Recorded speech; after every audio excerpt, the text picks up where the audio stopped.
Get your greasy hands off me, dishwasher. You're going to ruin my silk dress. The voice was a screech, cutting right through the smooth jazz drifting over the ballroom. A woman with too much Botox and a dress that cost more than my beat-up Ford stepped back, swatting at the air as if my very presence was a disease. I didn't blink. I didn't apologize. I just pulled back my tray of dirty champagne flutes. My hands were red, cracked, smelling of industrial bleach and cheap lemon soap. It was a stench that cut straight through the heavy, suffocating cloud of Chanel No. 5 choking the room. I liked the bleach. It was honest. It scrubbed the noise out of my head. Down here, scraping duck confit off porcelain plates for minimum wage, I didn't have to think. I didn't have to make choices that ended up in body bags. I turned to head back to the kitchen. Then a heavy thud shook the Persian rug. The jazz music ground to a halt. A collective gasp sucked the air out of the room. I stopped. My spine straightened into a rigid line. It wasn't a conscious choice. It was a reflex drilled into my bones at Paris Island. Over my shoulder, the groom was on the floor. Daniel Mercer. The golden boy of the evening. He was sprawled on his back, his limbs twisted at awkward angles. The crowd of white-collar elites broke into absolute chaos. Women in diamond chokers shrieked, backing away to protect their hemlines. Men in custom tuxedos froze, holding their scotch glasses, staring like deer in headlights. Not a single one of them dropped to their knees. They had millions in their bank accounts, but right now they were utterly useless. My eyes locked onto the groom. The clinical checklist booted up in my brain, cold and fast. Lips, blue, cyanosis. Chest, still. No rise, no fall. Eyes, rolled back. Apnea, sudden cardiac arrest. He had about 3 minutes before brain damage started, maybe 5 before he was a corpse in a very expensive suit. I set the tray down on a nearby table. A flute tipped over, shattering on the marble floor. I didn't care. I moved. I pushed through the wall of silk and velvet. Hey, what the hell do you think you're doing? A man stepped in my path. Groomsman, hair slicked back, jaw tight. He looked at my soaked apron, his upper lip curling in pure disgust. Get back to the kitchen. We're calling a real doctor. He reached out and grabbed my shoulder. Big mistake. I didn't speak. I didn't warn him. My left hand shot up, trapping his wrist. I pivoted my hip, stepping inside his guard, and wrenched his arm backward into a standard USMC joint lock. The pressure was exact. Just enough to send a blinding flash of pain up his radial nerve without snapping the bone. He let out a pathetic yelp as his knees buckled. I shoved him hard to the side. He crashed into a cocktail table, sending ice and whiskey flying. I stepped over his legs and dropped to my knees beside the groom. Time slowed down. The screaming around me faded into a dull, underwater hum. Daniel's silk dress shirt was in the way. I grabbed the collar in both fists and ripped it open in one violent motion. Buttons popped like tiny gunshots, scattering across the rug. I placed the heel of my right hand directly on the center of his sternum. I locked my left hand over it, lacing my fingers together. My hands, thick with calluses from gripping a scalpel under fire from racking the slide of an M9 pistol. Rough, ugly hands. I locked my elbows. Push hard. Push fast. 1, 2, 3, 4. The physical resistance of the human chest is heavy. You have to push past the meat and muscle. On the third compression, I felt the sickening, distinct crunch of cartilage giving way under my weight. Oh my God, she's breaking his ribs. Stop her! A woman shrieked from the crowd. Let them scream. You don't do CPR to keep someone pretty. You do it to pump blood to a dying brain. 30 compressions, 2 breaths, back to the chest.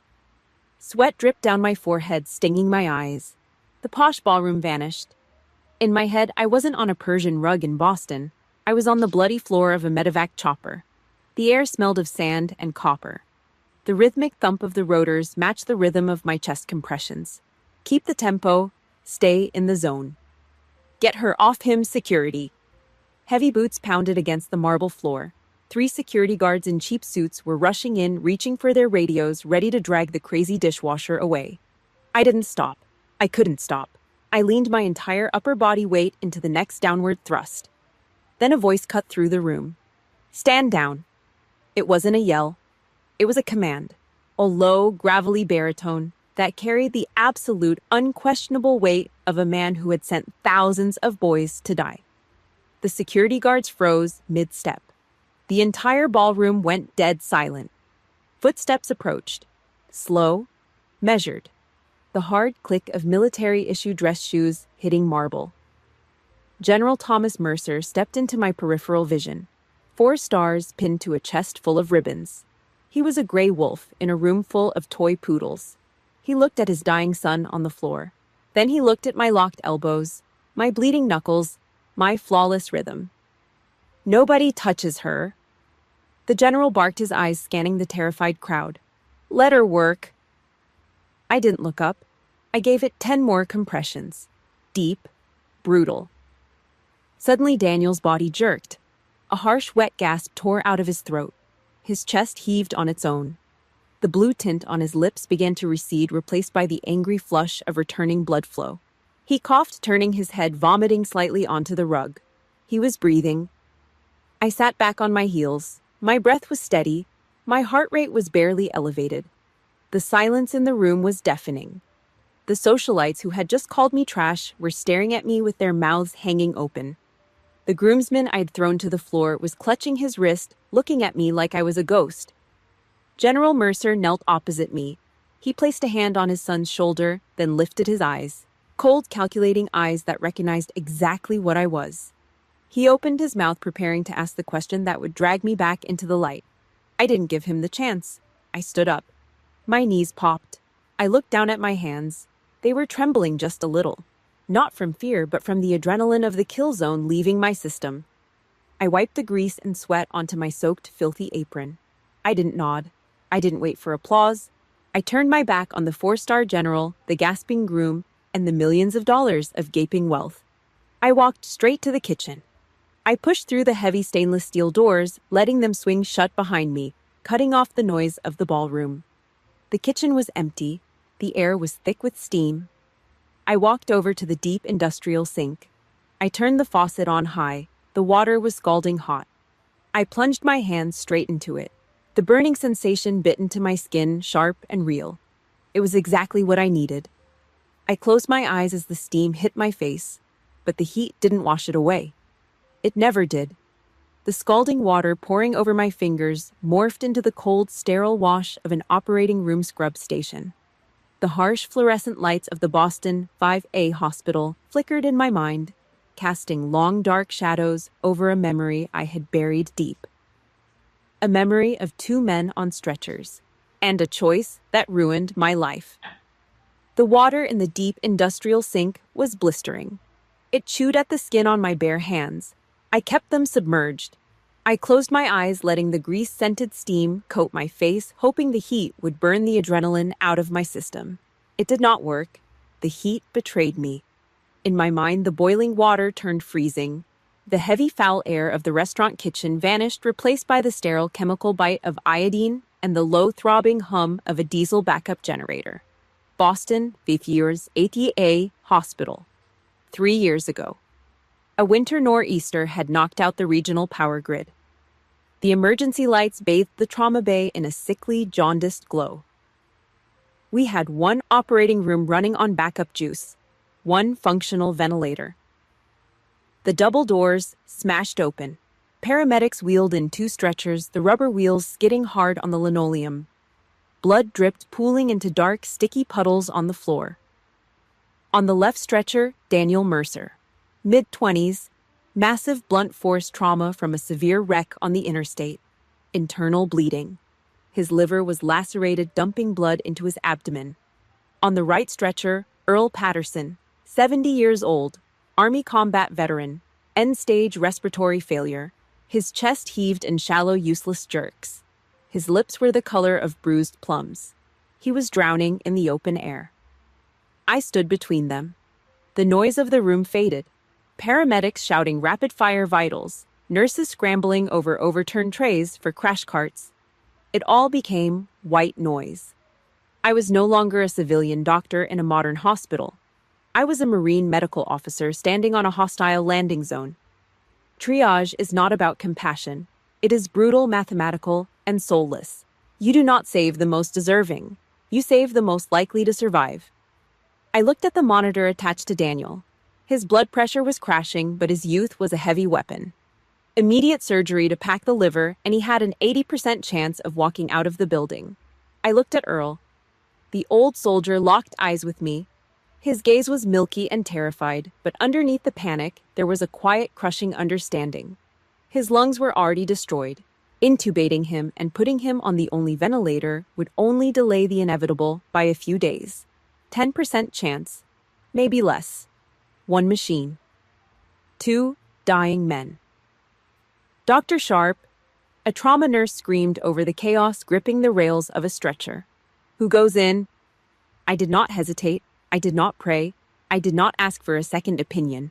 I raised a blood-soaked latex glove and pointed directly at the rich kid with the shattered liver. Take the kid. Prep OR1. Push 2 units of O negative now. The medic shoved Daniel's stretcher forward, crashing through the heavy surgical doors. I stayed with Earl. I did not walk away. I owed him that much. I stood over his stretcher, gripping the cold steel railing as his lungs finally surrendered. His chest gave one final violent shudder. The heart monitor flatlined, emitting a solid, unbroken tone that drilled straight through my skull. I reached down, placing 2 fingers on his scarred neck. Nothing. I pulled the white sheet over his face. I killed him. It was the right call, dictated by the absolute rules of triage. But I still killed him. The high-pitched hum of the flatline dissolved into the sharp, aggressive smack of a heavy leather folder hitting a glass table. 1 week later, the executive boardroom of the Sharp family empire, soundproof glass walls, a breathtaking panoramic view of the Boston skyline. The air conditioning was cranked so high the room felt like a meat locker. My uncle Arthur Sharp, the hospital director, leaned back in his leather chair. He threw a stack of printed emails across the table. The local press is sniffing around the Patterson case.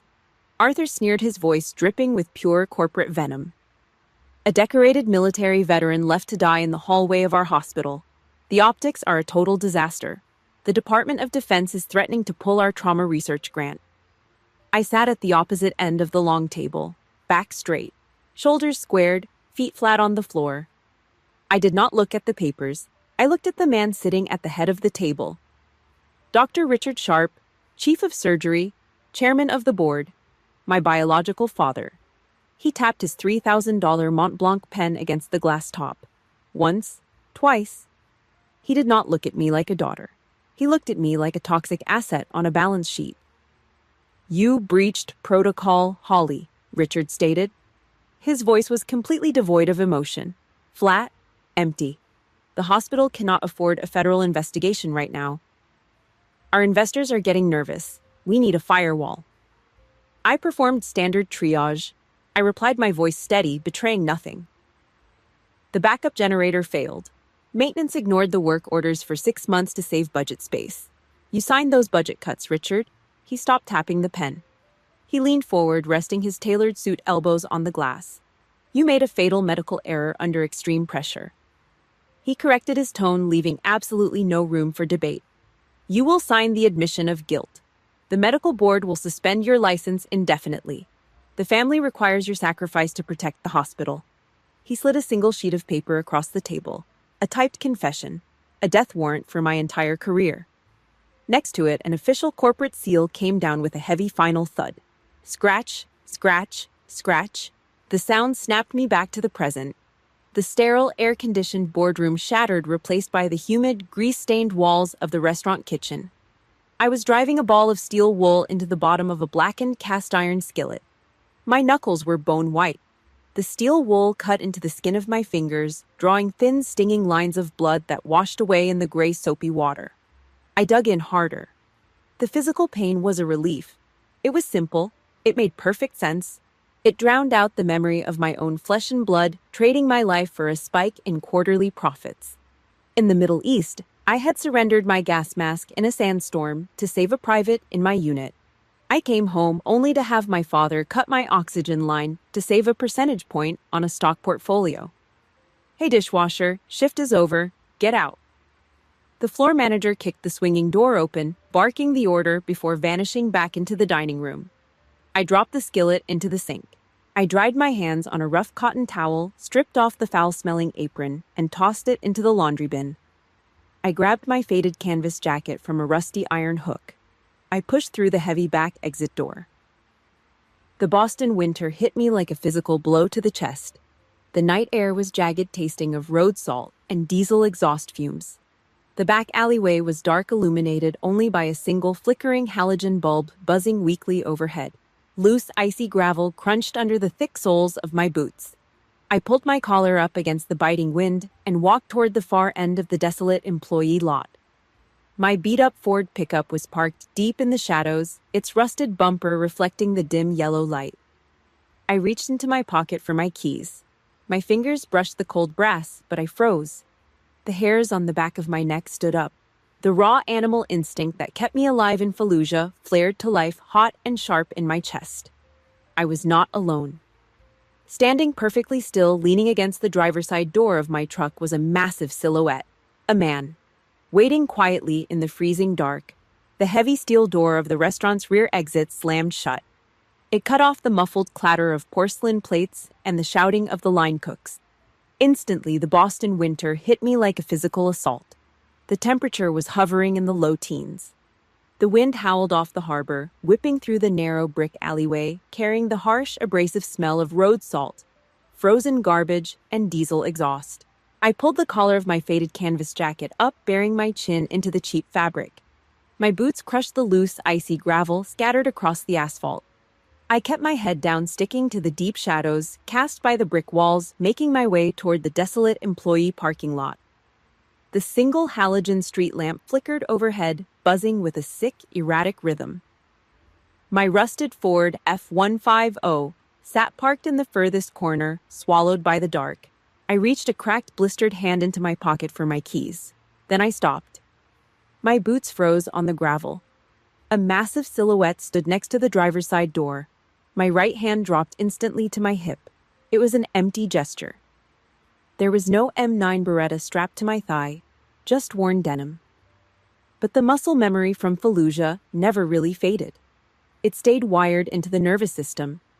I widened my stance, shifting my weight to the balls of my feet, dropping my center of gravity. The figure shifted. The dim yellow light caught the sharp, unmistakable glint of 4 silver stars pinned to the collar of a heavy wool overcoat. General Thomas Mercer. 50 feet away, a blacked-out Chevy Tahoe sat idling in the gloom. The exhaust plumed thick and white into the freezing air. He had brought a driver, but the general had approached my truck alone. He wasn't here to send a thank you card. His posture was rigid. Predator mode. "Since when do you keep your head down and run from a fight, Major?" His voice was a low, gravelly rumble. It cut straight through the howling wind. I didn't flinch. I kept my hand hovering near my pocket. "I am on administrative suspension. Excuse me, sir. I need to get to my vehicle." I stepped forward, aiming for the door handle. He didn't move an inch. He owned the space. When I tried to step around him, he shifted his massive frame, deliberately closing the gap. He pressed his body weight forward, forcing me to back up until my spine hit the rusted quarter panel of my truck. The metal was dead cold, seeping straight through my jacket. He loomed over me. The scent of expensive Cuban cigars and heavy starch rolled off his overcoat. He wasn't looking at the woman in the grease-stained clothes who had just shattered his son's sternum to restart his heart. He was looking at a soldier who had broken rank. "You saved my boy tonight," Mercer stated. The words lacked any warmth. They sounded like a tactical observation. It was a basic medical intervention. He was in sudden cardiac arrest. I did what was required. "I'm not talking about tonight." He leaned in closer. The air between us turned suffocating. 3 years ago, VA hospital. The power grid failed. You had 1 ventilator. You chose Daniel over Earl Patterson. You let a decorated combat veteran suffocate to death on a hallway gurney. I stared straight at the tight knot of his silk tie. I didn't blink. I locked my jaw so tight my teeth ached. "I read the disciplinary board's report," Mercer continued. His voice dropped an octave, turning into a weapon. "Negligence. Failure to follow established triage protocols. They stripped your medical command. They threw you out of the hospital with a dishonorable stain on your record." He paused. His sharp gray eyes scanned my face, searching for a micro-expression. A twitch. A sign of weakness. But the math doesn't add up. The general pressed his words deliberate and heavy. You were top of your class at Bethesda. You did 3 tours in the sandbox. You don't panic under fire. So why didn't you fight the board's findings? Why did you sign a confession that looked like it was drafted by a team of corporate crisis managers? He knew. The old wolf smelled the blood in the water. He knew the hospital administration had altered the after-action reports to protect their massive Department of Defense funding grants. He knew perfectly well that Dr. Richard Sharp, my own father, had drafted that confession. He knew I was the sacrificial lamb slaughtered to keep the family's stock prices stable. I felt the freezing wind burn the skin on my cheeks. My hands were shoved deep into my pockets now, my fingernails biting hard into the calluses on my palms. I could end the interrogation right now. I could open my mouth and tell him exactly how Arthur and Richard Sharp had slid that typed paper across a glass table and demanded my career. I could play the victim. I could beg for his high-ranking sympathy. I didn't open my mouth. A Marine does not whine. You do not show the enemy your bleeding wounds, and you certainly don't cry about friendly fire to an outsider. The men who betrayed me were cowards. They weren't worth the breath it would take to speak their names into the winter air. I took the bullet. That was the job. The military trained me to absorb the impact and keep moving. The board's report stands general. I made the call. My voice was dead flat, stripped of all emotion. Mercer's eyes narrowed. He was trying to crush me with his presence, pushing his 4-star authority down on my shoulders like a physical weight. I pushed back with absolute unbreakable silence. The wind whipped a piece of frozen trash across the asphalt, the plastic scraping loudly against the ground. Let me ask you something, Major. He used the title as a test. If you were standing in that trauma bay right now, the power is out. The backup generator is failing. You have one machine. You have my son, and you have Sergeant Patterson. He took a slow, measured breath, letting the icy air fill his chest. Would you do anything differently? The parking lot went completely dead quiet. Even the wind seemed to hold its breath. I pulled my hands out of my jacket pockets. I stopped leaning against the rusted side of the truck. I straightened my spine, rolling my shoulders back and locking my knees. My chin came up, leveling out. Perfect position of attention. I looked directly into the cold, calculating eyes of the man who could end what was left of my life with a single phone call. No, sir. 2 words. Cold as the ice under our boots. I wouldn't change a damn thing. Triage is brutal math. Earl's lungs were destroyed. Daniel had an 80% survival rate. I made the hard choice, and I would make it again. I would not apologize for executing my duty. Mercer stared at me. The silence dragged out for 10 agonizing seconds. He was looking for a crack in the armor. He was looking for regret. He found solid, reinforced concrete. Slowly, the tension in his massive shoulders broke. He gave a single microscopic nod of his head. He reached into the deep, tailored pocket of his overcoat. He pulled his hand out and tossed a heavy metallic object through the air. My reflexes fired instantly. I snatched it out of the dark before it could hit the ground. A heavy leather-bound key fob. I looked down at the keys in my palm, then back up at the general. Mercer turned around. The gravel crunched heavily under his dress shoes as he walked back toward the idling Tahoe. He pulled open the heavy armored door, pausing for a fraction of a second before climbing into the heated cabin. Tomorrow morning, 0700. The general commanded, his voice hard as iron over the engine noise. You drive. There is someone you need to apologize to. The heavy SUV door slammed shut. 700 hours. The heavy steel door of the blacked-out Chevy Tahoe slammed shut, sealing us inside a soundproof vault of leather and forced heat. Outside the tinted windows, a Massachusetts blizzard was tearing the city apart. The snow blew sideways in violent, blinding sheets. General Mercer sat in the passenger seat. I drove. He tossed me the keys and I took the wheel. That was the dynamic. I did not ask where we were going. The GPS coordinates were already locked into the dashboard screen. We rolled out of my broken-down neighborhood, the heavy off-road tires crushing the ice on the asphalt. The drive took an hour. We did not speak a single word. The silence in the cabin was heavy, pressing down on my chest like a physical weight. The heater blasted dry air across my face, but I could not shake the deep, bone-rattling cold that had settled into my marrow. I kept both hands on the steering wheel, my knuckles white, my eyes locked on the treacherous road ahead.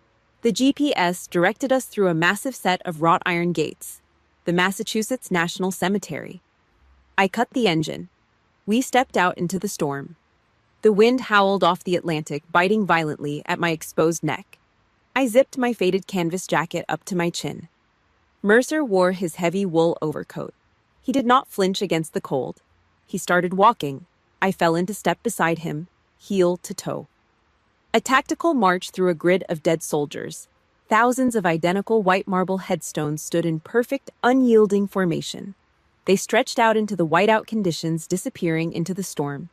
There was no color here, just gray sky, white snow, and gray stone. The smell of damp earth and frost-burned grass fought its way through the freezing air. High above, a solitary crow let out a harsh, jagged cry. The sound tore through the silence like a rusty blade. We walked deep into Section 8. Mercer stopped abruptly. There was a headstone. It looked exactly like the rest. No flowers, no small flags, just a thick, heavy layer of ice and packed snow burying the marker. Mercer dropped to one knee. He did not care about the snow soaking into his expensive tailored trousers. He pulled off his heavy black leather glove. He reached out with his bare, weathered hand and scraped the ice away from the stone. The frozen chunks fell away, revealing the carved letters. Earl Patterson, Sergeant, United States Army. Mercer stayed on his knee. He kept his eyes locked on the granite. When he finally spoke, his voice was a low, heavy rumble. It sounded like a casualty report delivered in a war room. Fallujah, 2004. Mercer's breath plumed in a thick white cloud. Insurgent ambush. My Humvee took a direct hit from a rocket-propelled grenade. The armor peeled open like a cheap tin can. I stood perfectly still. The wind whipped snow against my face, stinging my skin like shattered glass. I was trapped in the passenger seat. Mercer continued, his voice devoid of any theatrical emotion. It was just the ugly, raw truth. The cabin was burning. Toxic smoke from the melted wiring and burning diesel fuel filled the rig. Sergeant Patterson ignored a direct order to fall back. He ran straight into the fire. Mercer swallowed hard. The sound was audible over the howling wind. He dragged my burning body out of that wreckage. He inhaled so much of that chemical smoke it burned away half of his left lung. He spent 2 months on a ventilator in Germany. He saved my life. He gave up his own air so I could breathe. The words hit me. They hit me harder than a physical blow. My hands balled into tight fists inside my jacket pockets. I squeezed my fingers together until my fingernails dug straight through the thick calluses on my palms. They broke the skin. I felt the warm, sticky pull of my own blood. I did not loosen my grip. The universe had a sick, twisted sense of humor. I did not just let an old man die in a dark hallway. I let a hero die.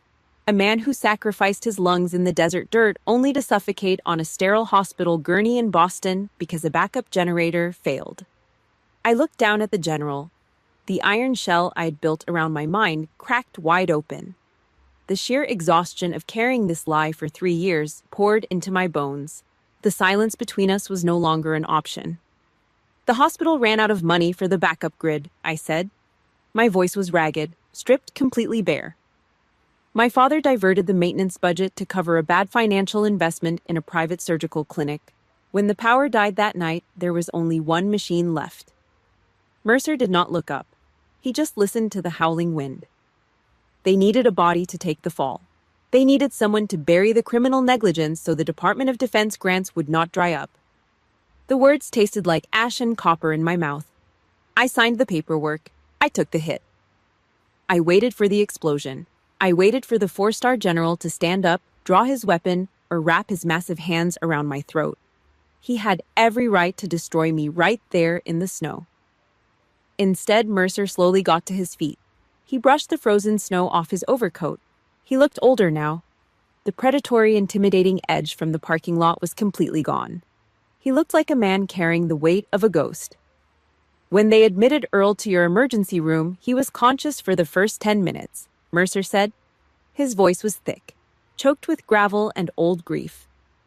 He knew his lungs were failing. He knew exactly what was happening around him. Mercer reached deep into the inside breast pocket of his coat. He gave me a direct order, a dying man's final command. Mercer pulled out a folded, yellowed envelope. The edges were worn soft from being carried in a pocket for 3 years. He ordered me to leave the hospital alone. He ordered me not to destroy the doctor who made the call. Mercer stepped forward. He grabbed my wrist. His grip was absolute iron. He shoved the envelope into my bare, bleeding hand. The aged paper felt rough and dry against my freezing skin. He bought my life with his lungs. Mercer whispered, his gray eyes locking onto mine with an intensity that burned. And he bought your future with his death. Do not waste it. Mercer let go of my wrist. He turned his back on me. He walked away, his heavy boots crunching through the deep snow, heading back to the idling SUV. The exhaust smoke swallowed his silhouette. I did not follow him. I stood frozen at the foot of the grave. The bitter cold sank its teeth into my flesh. I looked down at the crumpled, yellowed envelope clutched in my hand. My apartment was a box. 4 bare walls, a stained mattress on the floor, and a single overhead neon tube that buzzed like a dying wasp. The air always smelled of cheap laundry detergent and stale radiator heat. It was a concrete cell for a disgraced officer, and for 3 years I believed it was exactly what I deserved. I sat cross-legged on the scuffed hardwood floor. I was still wearing the clothes from the alleyway, smelling of road salt and freezing wind. The yellowed envelope rested on my thigh. The paper felt rough under my fingertips, dry and brittle like dead skin. I stared at it for a long time. The buzzing of the neon light overhead was the only sound in the room. Inhale. Hold for 3 seconds. Exhale. Sniper breathing. Regulate the heart rate. Do not let the central nervous system panic before the trigger breaks. I ran through the cycle 3 times until the shaking in my hands completely stopped.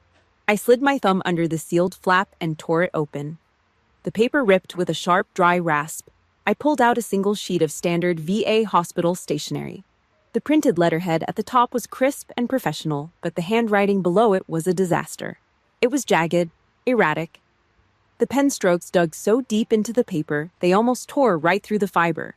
It was the handwriting of a man fighting a losing war for every single breath, his brain starved of oxygen, forcing his hand to move across the page by sheer stubborn willpower. Major Sharp, the letter began. Not Doctor, Major. He knew exactly who was standing over his stretcher that night. He saw past the scrubs and the stethoscope. If you are reading this, it means you made the right call. I stopped reading. My throat clamped shut tight and hard. I forced my eyes to drop to the next line. A broken-down machine has no business stealing gas from a race car. My lungs stayed in the sand in Fallujah a long time ago. That kid on the stretcher next to me had a whole life to burn through. Do not let the suits in the front office put this on your conscience. I chose to tap out. My breath hitched. My eyes darted across the jagged ink, tracing the heavy pressure of the pen. I saw your eyes, Major. I knew the math. I knew what you had to do, and I took the choice away from you. I told the nurses I was a do not resuscitate before I went under. Do not throw your career away for a soldier past his expiration date. Stand tall. Never break rank for the cowards. Sergeant Earl Patterson. I dropped the paper to the floor. It fluttered down, landing on the scratched wood. I did not cry. Crying was a civilian luxury. Instead, I locked my jaw. I clamped my teeth together so hard the tendons in my neck strained and cramped. I kept biting down, grinding my molars until I tasted the sharp, hot tang of copper pooling under my tongue. I swallowed my own blood. It tasted like iron. For 36 months, I carried the crushing weight of a murderer. I let the local papers drag my name through the mud. I let the public spit on my reputation. I scrubbed crust off burned skillets in a high-end kitchen for minimum wage, serving the elites, punishing myself every single day for a medical sin I never committed. Earl Patterson did not die because I failed him. He died because he threw himself on a grenade to save my soul. A stranger. A half-dead army grunt with nothing left to his name, gave up his final breaths to protect my career. He willingly surrendered his spot on the only working ventilator so I wouldn't have to carry the guilt of a fatal triage decision. And my own blood, my family. The image of Dr. Richard Sharp flashed into my mind. I saw him sitting behind his massive polished glass desk in the climate-controlled boardroom, wearing his $3,000 custom suit, tapping his designer pen. He knew. Richard had access to all the charts. He knew Patterson was a DNR. He knew the old soldier went willingly into the dark. But Richard needed a scapegoat. The hospital's maintenance budget had been gutted to fund private executive bonuses. When the backup generator failed, it was a corporate crime. Richard needed a distraction to keep the hospital's stock options from taking a dive.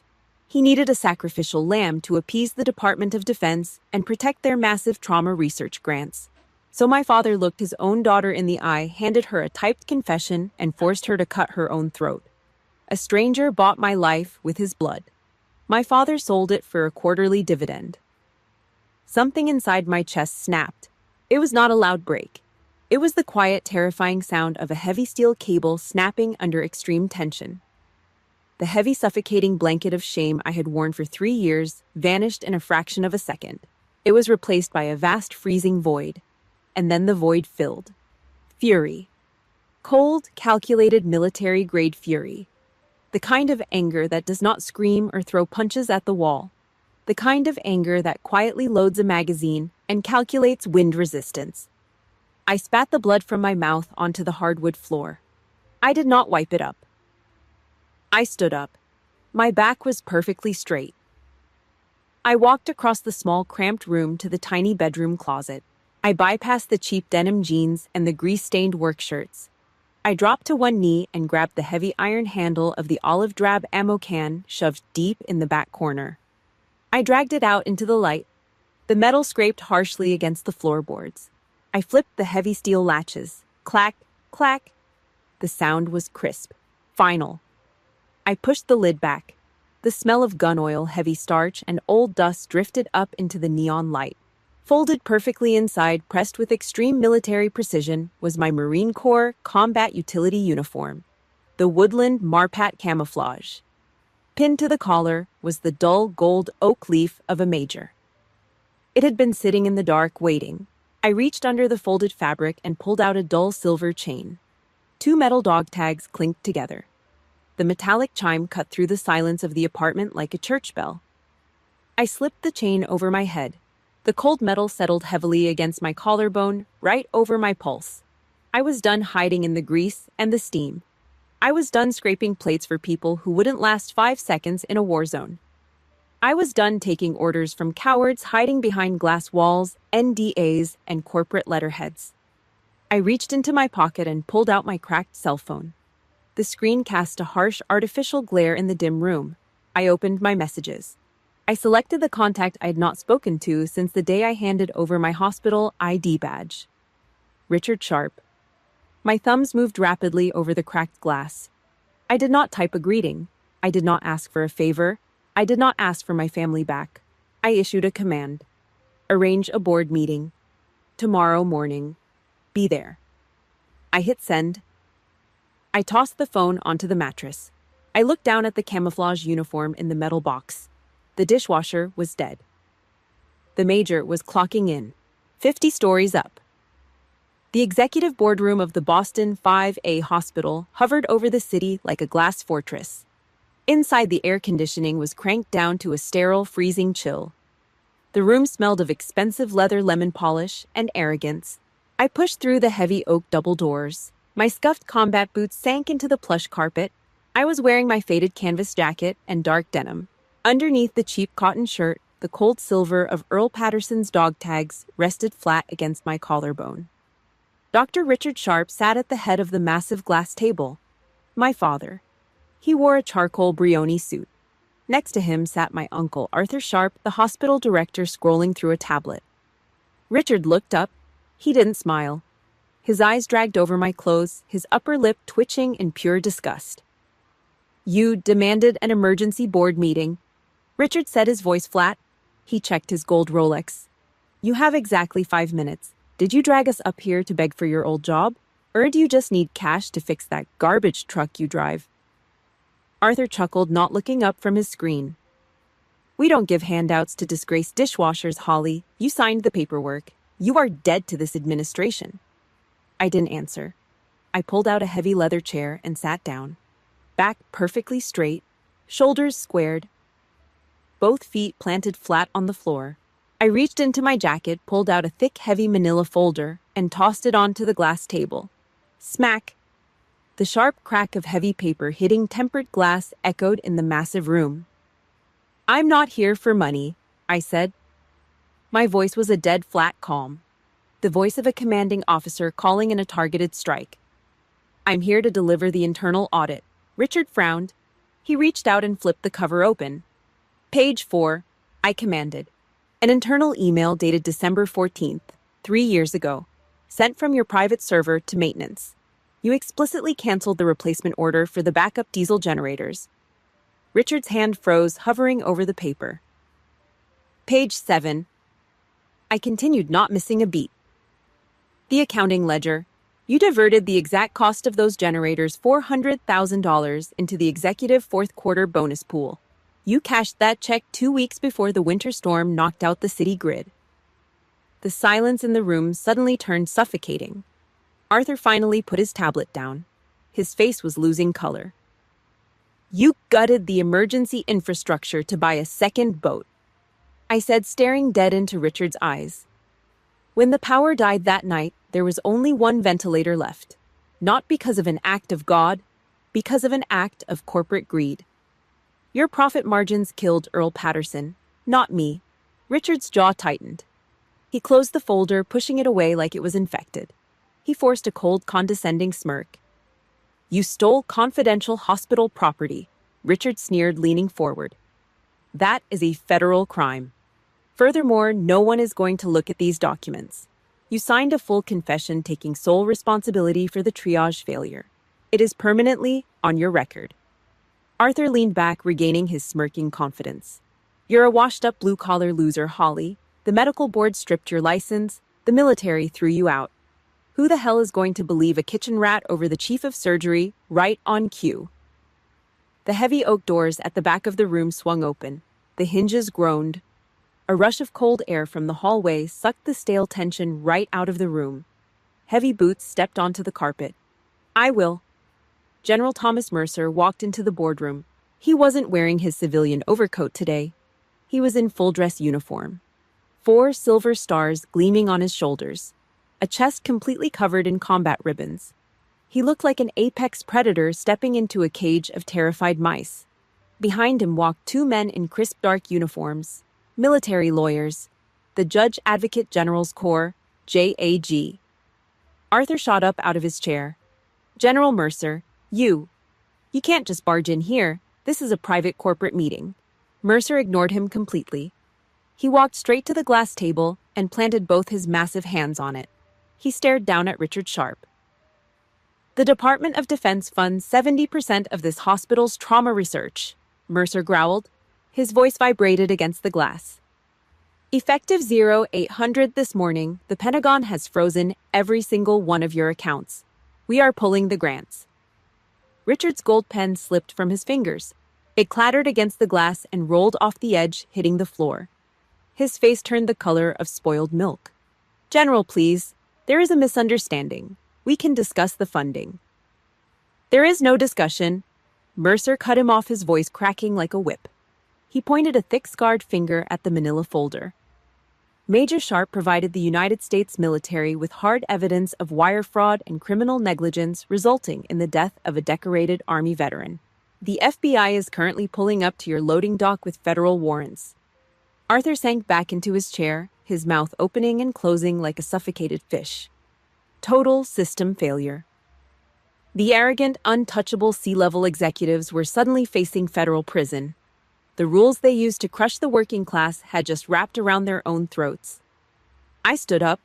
My chair scraped loudly against the floor. I didn't yell. I didn't gloat. I didn't demand an apology from the men who had ruined the last 3 years of my life.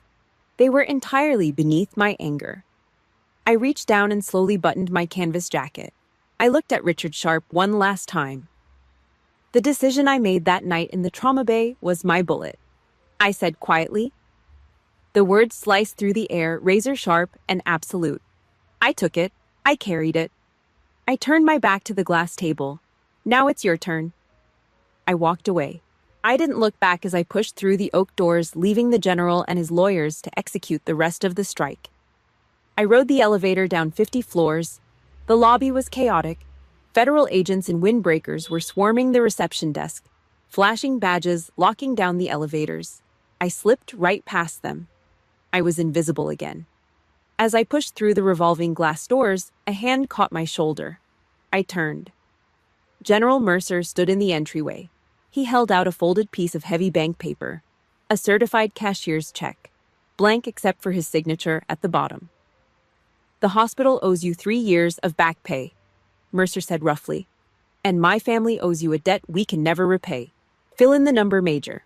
You earned it. I looked at the check. It was a golden ticket. It was a new house, a new practice, a clean slate. I reached up and touched the cold metal of Earl Patterson's dog tags through my shirt. Keep it, General. I said, my voice steady. I'm already paid in full. I stepped back out of his reach. The heavy glass doors rotated, spitting me out onto the Boston sidewalk. The winter fog was thick, rolling off the harbor in dense gray waves. It swallowed the tops of the skyscrapers, hiding the glass and steel. The air was freezing, biting at my lungs. It smelled like salt, wet asphalt, and freedom. I shoved my hands deep into my pockets. I kept my head up my shoulders, pulled back my spine perfectly straight. I merged into the faceless crowd of morning commuters, a ghost disappearing into the mist. I didn't know where I was going to eat dinner tonight. But for the first time in 3 years, I knew I wouldn't be eating it on my knees. If this story hit you right in the chest, hit that like button, subscribe for more gritty audio stories, and I'll see you in the next one.